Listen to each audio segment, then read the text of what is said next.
Hey, it's Jay, and today's gonna be a little bit of a different type of video. It's actually gonna be a reaction video. My buddy Matt was unfortunately impacted by Hurricane Ida, which swept through New Jersey, flooding streets and everything, and it brought in about 3 feet of water in his rec room. He had actually taken his garage and converted it to a nice kind of man cave area where you can play video games, watch movies, and it was beautiful. He did it all himself.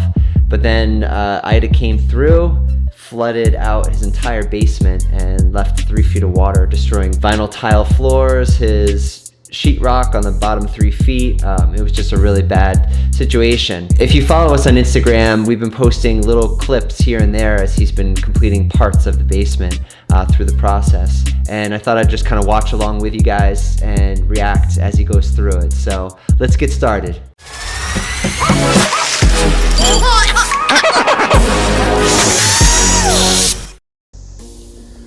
Alright, Handz for our friends. This was our old rec room.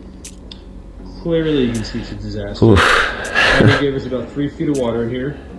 Fortunately, when I built it, I counted for about 3 feet of water.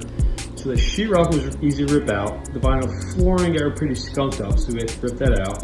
So I scored the concrete floor so I could do tile this time. So he's going to explain it a little bit more in detail, but it's a really great thing to score it because it's going to help with the adhesion when the tiles go down and stick to the floor. Stick good.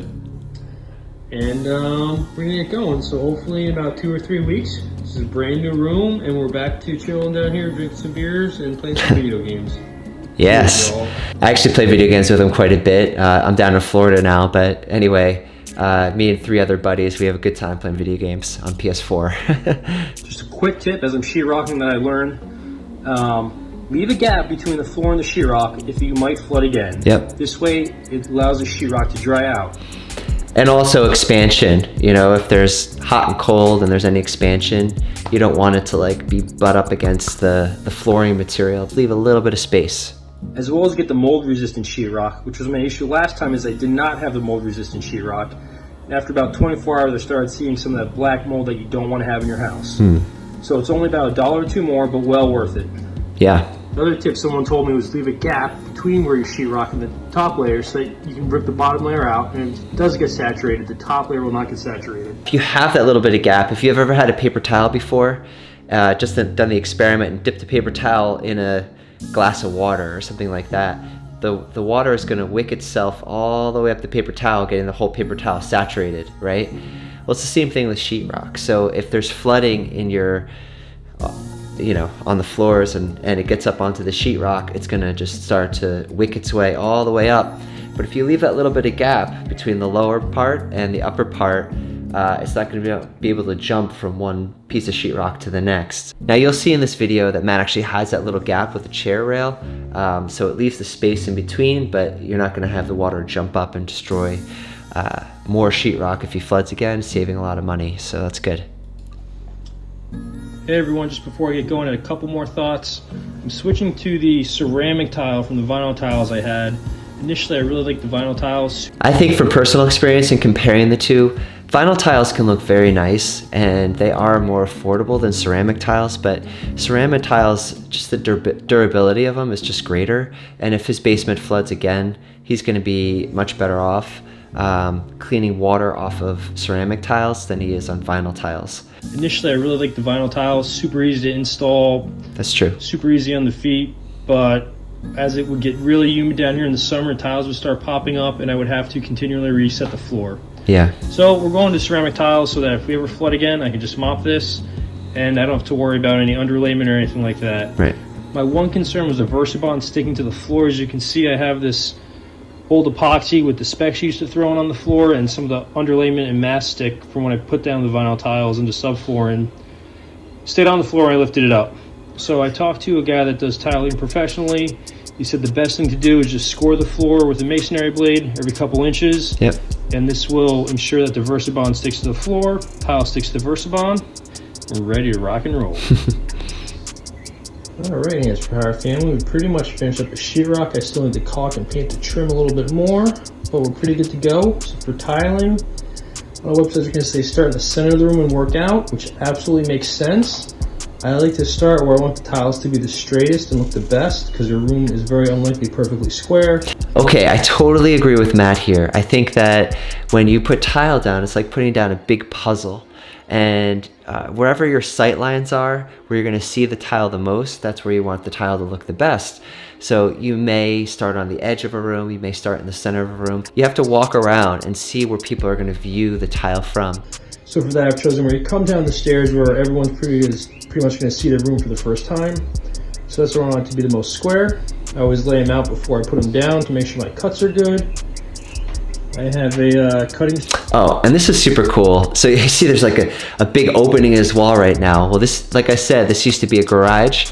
So he took his garage door and then he actually built in these swinging doors on his house. Whenever he needs to, he can basically just remove a couple of boards with a few screws and then just open it up, and then he's got this big open space that he can bring things in and bring things out. And what's really cool is at the end of this build, you're not going to be able to even tell that there's a garage door there. Set up over here.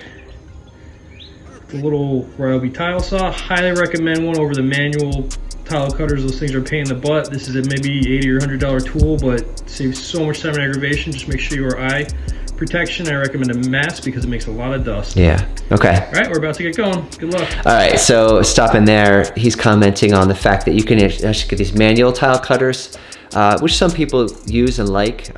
If you know how to use them, they're pretty effective. He's just using a saw blade that basically just cuts through tile. I actually have a tile saw that is a wet tile saw, and it's almost like a little table saw, and you just run your tile across it, but a lot of water's coming across so that the tile itself doesn't heat up and it doesn't burn your ceramic tile. I think either method's really good. I like the wet saw just because it keeps the dust down, but the only issue is that I have to clean it out more often because all that dust gets caught down in the water and it creates this like kind of gooey goop.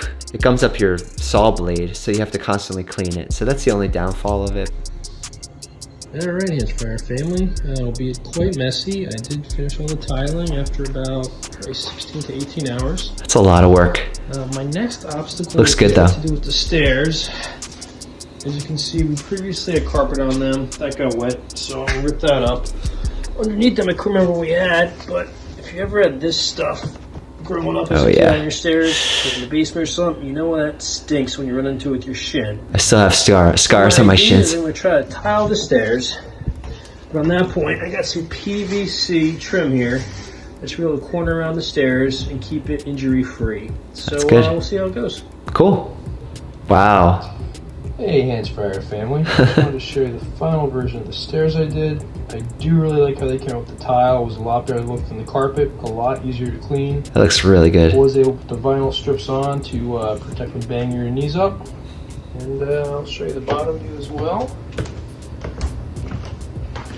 It came out pretty good. The only thing I would have done different is, if you can see right here, where I ran the mud in between the vinyl and the tile, the vinyl does move just a little bit, so it's starting to shake out a little bit. So once... Okay, yeah, so I see what he's getting at. When you're tiling, you want to make sure any joint that's going to come together and possibly shake or move, like in a shower, for example, if you have a corner in your shower, you don't want to grout the corner, you want to caulk the corner, because the caulk is going to actually be able to allow the tiles to expand and slide across each other just slightly, and then it's not going to crack out. It's just going to be good and allow that flexibility. Same thing here, the edge of the stair, he's got a tile that is butting up against this little piece of vinyl that's moving around slightly, and so basically all of his grout is just going to chip out of there over time. So anyway, so he'll fix it, but anyway, he's got to put some caulk in there. It clears out and I get it cleaned up. I'm just going to run some dark colored caulk on there to match the grout rather than have the grout in there. But exactly.